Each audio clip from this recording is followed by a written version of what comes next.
Sparking Zero, le dernier jeu de combat Dragon Ball en date, développé par Spike, nous propose énormément de personnages avec lesquels jouer.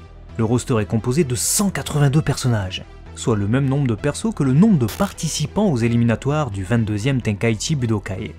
La différence, c'est qu'au tournoi, seuls 8 atteindront les phases finales, tandis qu'ici on peut se délecter pleinement de ce nombre de personnages incroyables sans en perdre une miette.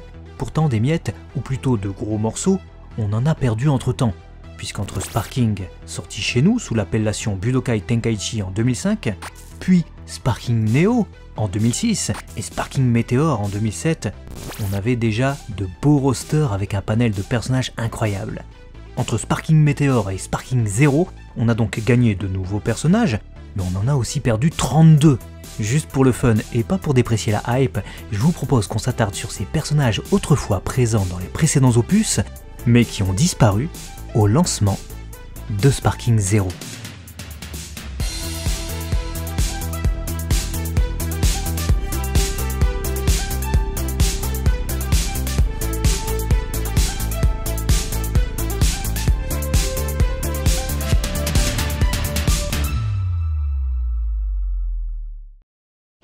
Le premier personnage absent du roster de Sparking Zero est Arale Norimaki, ou Norimaki Arale en VO, la petite androïde issue du manga Dr. Slump d'Akira Toriyama et qui fait une apparition à la fois dans le manga Dragon Ball et dans la série animée. Quelques personnages apparaissant dans l'arc de l'armée du Red Ribbon étaient présents initialement et elle en faisait partie. Comme il s'agit d'un perso loufoque de gag manga, ses attaques rigolotes étaient le lancer de rocher, son fameux rush à l'aveugle qui bouscule tout sur son passage, ou encore la combinaison Arale Kick plus coup de boule, qui lui permit de se débarrasser du Général Blue. Le deuxième personnage de cette liste est aussi un perso féminin. Les filles sont assez peu nombreuses, c'est donc dommage de ne pas l'avoir non plus. Chichi, jeune fille, aurait pu apparaître dans le jeu, de même que Chichi adulte, puisque lors de ses apparitions, Chichi combattait et montrait un level au-dessus des humains normaux. Déjà petite, elle pouvait utiliser les armes de son casque pour trancher la tête d'un dinosaure, puis l'exploser avec un rayon. Sparking Meteor proposait aussi une attaque en combinaison avec Goku, ce qu'on aurait pu avoir si ce Goku respectait déjà le chara-design de la série Dragon Ball. Le grand-père adoptif de Son Goku, Son Gohan, était aussi de la partie, et avec son masque en plus de ça. De quoi raviver les émotions du petit tournoi de Baba la Voyante où ce vieil homme affrontait son petit-fils. Comme on le voyait dans le manga et l'animé, il était redoutable et pouvait lui aussi utiliser le Kamehameha. Dans le jeu, son moveset était bien sûr calqué sur ses déplacements et assauts connus. Il pouvait même utiliser le fameux Janken, pierre-feuille-ciseau, qu'il a enseigné à Goku. Le quatrième combattant absent est Nam, le participant du 21e Tenkaichi Budokai que Goku affronte en demi-finale. Ce redoutable combattant des îles du Sud participait au tournoi d'arts martiaux pour tenter de gagner l'argent de la récompense et acheter de l'eau avec pour sauver son village de la sécheresse. Ce sera finalement Kame Sennin, déguisé en Jackie Chun, qui lui est bien présent dans Sparking Zero en tant que costume, qui l'aidera en lui donnant une capsule réservoir capable de contenir suffisamment d'eau pour son village. Dans les anciens opus, il avait bien sûr ses coups caractéristiques, le coup du lapin qu'il utilise pour assommer Lanfan, ou encore son célèbre Tenku Pekejiken. L'humain artificiel numéro 8, alias Hachan ou numéro 8, est encore un redoutable combattant manquant. Certes, il ne combat que peu puisque c'est un pacifiste dans l'âme, mais quand il s'y met, c'est du sérieux. Comme dans Sparking Meteor, il peut bien sûr mettre un coup de poing dévastateur à son adversaire, comme il le fait avec le Général White justement, mais après l'avoir bien saccagé au passage ici. Et en plus de ça, il emprunte aussi des attaques au film Dragon Ball La Voix du plus fort, comme avec ce rush avec ses propulseurs. Si on parle de série animée Dragon Ball et de combattants surhumains, on pense forcément au Général Blue. C'est le premier vrai gros défi pour Goku et ses amis, qui doivent se confronter à un haut gradé qui possède des pouvoirs télékinésiques. Dans Sparking Meteor, il pouvait tirer au bazooka, comme le fait le colonel Silver, mais aussi paralyser ses opposants avec ses yeux scintillants, et tenter de les embrocher en leur balançant un tronc, comme il tente de le faire au village Penguin. Il pouvait aussi avoir recours à son Thunder Rocket pour fumer son ennemi. Contrairement à ce qu'a pu dire David Edmondson, directeur marketing de la branche américaine de Bandai Namco, Tao Pai Pai n'est pas présent au lancement de Sparking Meteor. C'est bien dommage car c'est assurément l'un des ennemis de Son Goku les plus populaires de la première série. Présent depuis les premiers Sparking, ce tueur à gages possède en plus un arsenal de techniques assez fou. Le Dodonpa, un rush martial mortel, ou encore la Dupri. Feignant la défaite, il balance alors une grenade sur son adversaire. Et ce n'est pas tout, car depuis Sparking Neo version Wii, on l'avait aussi en version cyborg, tel qu'il apparaît au 23e Tenkaichi Budokai. Il pouvait alors attaquer avec sa lame cachée et lancer un super Dodonpa. Et puisqu'on parlait de personnages présents depuis Sparking Neo, donc Budokai Tenkaichi 2 chez nous, comment ne pas parler de cette Pilaf Machine? Grâce à cet engin, on pouvait jouer Pilaf et balancer des rochers contre nos adversaires, leur faire des rushs mortels ou encore des attaques combinées avec les deux autres Pilaf Machines. Deux autres mechas avec lesquels on pouvait fusionner pour devenir plus fort. Ça fonctionnait donc comme une transformation et la forme assemblée était donc encore plus redoutable. Une fois les machines de Pilaf, Mai et Shu fusionnées, elles peuvent lancer des rayons laser ou encore des missiles. C'est bien beau tous ces adversaires, mais aucun ne serait de taille contre Akuman, le diable originaire des enfers que croise Son Goku au palais de Baba la Voyante. Celui-ci a la capacité de faire enfler le vice dans le cœur d'une personne jusqu'à le faire exploser. Un scénario what if de Sparking Meteor nous offre même la possibilité de défendre la Terre de l'invasion de Frieza et son père avec Akuman. On peut alors tenter de défaire le tyran en faisant exploser le vice qu'il possède dans son cœur. Naturellement, il ne s'agit pas de sa seule attaque, puisqu'Akuman pouvait lancer sa fourche et effectuer des rushs avec également. On passe maintenant à une autre échelle d'adversaires avec ce premier Mazoku, Tambourine. L'assassin de Krillin et sbire de Piccolo Daimao était aussi présent dans Sparking Meteor et on avait ainsi la possibilité de voir évoluer un autre membre du clan des démons. Il peut lancer des rayons par la bouche, comme celui qui a détruit le Quinton de Son Goku, ou encore perforer ses adversaires à main nue. Bon, non sans autocensure évidemment. Présent pourtant des Sparking Neo version Wii et Sparking Meteor, Piccolo Daimao est clairement l'un des gros absents du roster de base de Sparking Zero en sa qualité d'antagoniste majeur de Dragon Ball. On ne pourra donc pas profiter de ses rayons oculaires, de son puissant Bakurikimara ou encore de sa capacité à pondre Drum, sa dernière créature, et de la lancer contre ses adversaires. Bien qu'il soit disponible sous sa forme transformée, Garlic Jr. n'est pas jouable sous sa forme normale dans Sparking Zero. Il le fut pourtant autrefois, bien qu'il n'ait pas laissé un souvenir impérissable de ses combats sous cette forme dans l'anime et les films.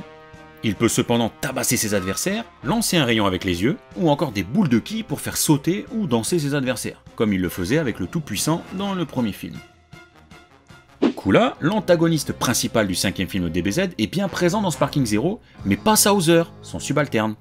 Ce membre du Kula Kiko Sentai ne vient normalement pas seul dans le film, mais dans Sparking Neo et Meteor, il apparaissait pourtant jouable seul. Cet extraterrestre originaire de la planète Branch, une planète proche de celle de Jis, pouvait utiliser un panel d'attaque tout droit sorti du film d'où il est issu. Même chose pour Zangia, puisqu'il s'agit là aussi d'une subalterne, celle de Bojack. Elle fait son apparition dans le 9e film DBZ où elle combat Sangoran et les siens sur Terre.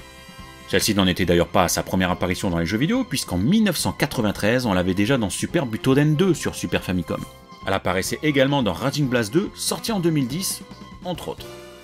Encore un grand absent avec Super numéro 17, l'un des principaux antagonistes de Dragon Ball GT, à l'instar d'Ishinlon ou encore Baby.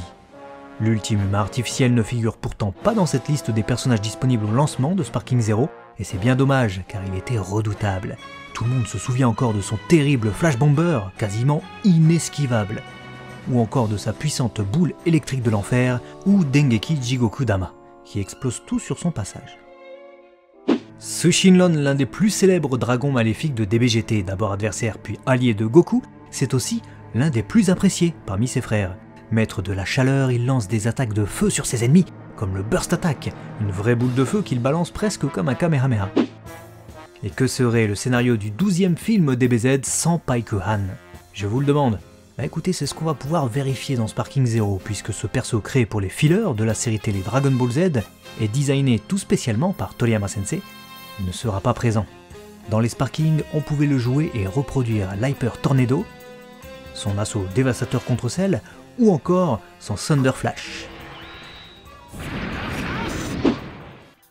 Bien que Videl et Gretzayaman soient jouables dans le dernier opus de Spike, ce n'est pas le cas de Gretzayaman numéro 2, l'alter ego de Videl justicière. Bon, elle avait quelques coups sympas tirés du 13e film DBZ, dans lequel elle fait sa première apparition sous ce costume.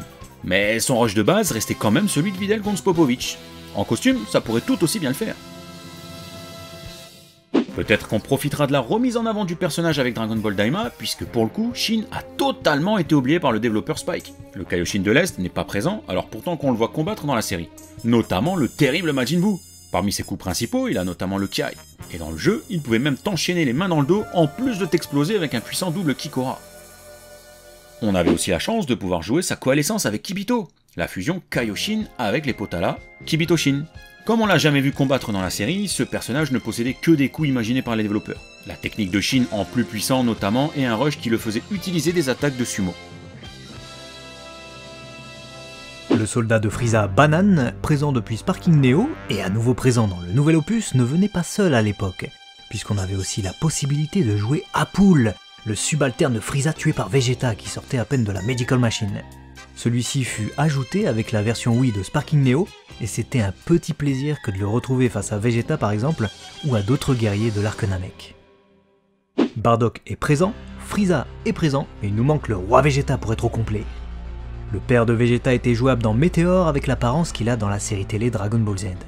On pourrait imaginer un retour du roi Vegeta avec en plus son costume version Dragon Ball Super Broly, où il y apparaît plus jeune. Ses coups spéciaux sont connus en plus, puisqu'il combat dans un flashback de la série, et on le voit aussi expulser Paragus au loin dans le 8e film DBZ avec Broly. Son style de combat est en plus plutôt violent.